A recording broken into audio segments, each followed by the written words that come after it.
ওই সমস্ত অফিসাররা এখন সকাল বিকাল ফোন করে আমাদের কাছে ক্ষমা চাইতেছেন। তারাই কিন্তু আমাদেরকে বাধ্য করেছে যে 164 করতে হবে, এবং বিশেষ করে এই 164-এ একজন ব্যক্তি নাম আনতে হবে, তার নাম হচ্ছে আল্লামা জুনায়েদ বাবুনগরী। অর্থাৎ বাংলাদেশে যত অরাজকতা, খুন খারাপি, সন্ত্রাস হচ্ছে সব কিছু দায় বাবুনগরী, এবং সেই স্বীকারোক্তি তারা নিতে আমাদের কাছে বাধ্য করছে।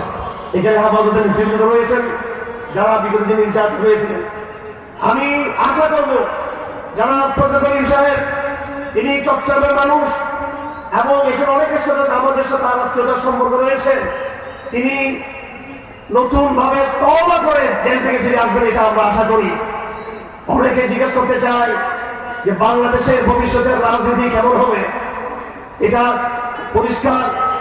আজকে হয়তো অবস্থার পরিবর্তন হয়েছে, সেজন্য অনেকে বলবেন এখন আওয়ামী লীগের দাপট নাই, সেজন্য মনে হয় আমরা কথাগুলো এইভাবে বলতেছি। আমার ভাইয়েরা, আমাদের অবস্থান আমরা স্পষ্ট করা দরকার, পরিষ্কার অবস্থান স্পষ্ট করা দরকার। অনেকে সেই সময় আপনারা ভয়ে কথা বলেন নাই, কিন্তু আমরা সত্য কথা বলেছি এবং সত্য কথা বলে আমরা সবাই জেল খেটেছি। আর একবার নয়, দফায় দফায় জেল খেটেছি। আমি 5 বছর জেলে ছিলাম।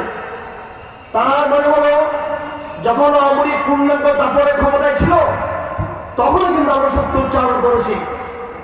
আর এখন আওয়ামী লীগ যখন বিদায় নিয়েছে, সেজন্য আমাদের সাহস বেড়ে গেছে সেরকম নয়, বরং আগামী দিনের ঘোষণা যেটা আমি দিতে চাই সেটা হলো আওয়ামী লীগ যদি নতুন বাংলাদেশে যে ইসলামের স্বপ্ন আমরা দেখি, ইসলাম প্রতিষ্ঠার স্বপ্ন নিয়ে অতীতের সমস্ত পাপ থেকে তওবা করে আওয়ামী লীগ যদি আবার মুসলমান হয়ে ফিরে আসতে চায়, তাহলে সেটাই দেশের জনগণ বিবেচনা করবেন। আর আওয়ামী লীগ যদি ভারতের এজেন্ডা নিয়ে, ভারতীয় আরএসএস এবং বিজেপির হিন্দুত্ববাদের এজেন্ডা নিয়ে যদি আওয়ামী লীগ ফিরে আসতে চায়, আমি আল্লাহর নামে কসম খেয়ে আমি অবস্থান ঘোষণা করতেছি, আমি অন্তত আমার দল বল নিয়ে আমি তাদের বিরুদ্ধে যুদ্ধ করবো। আমি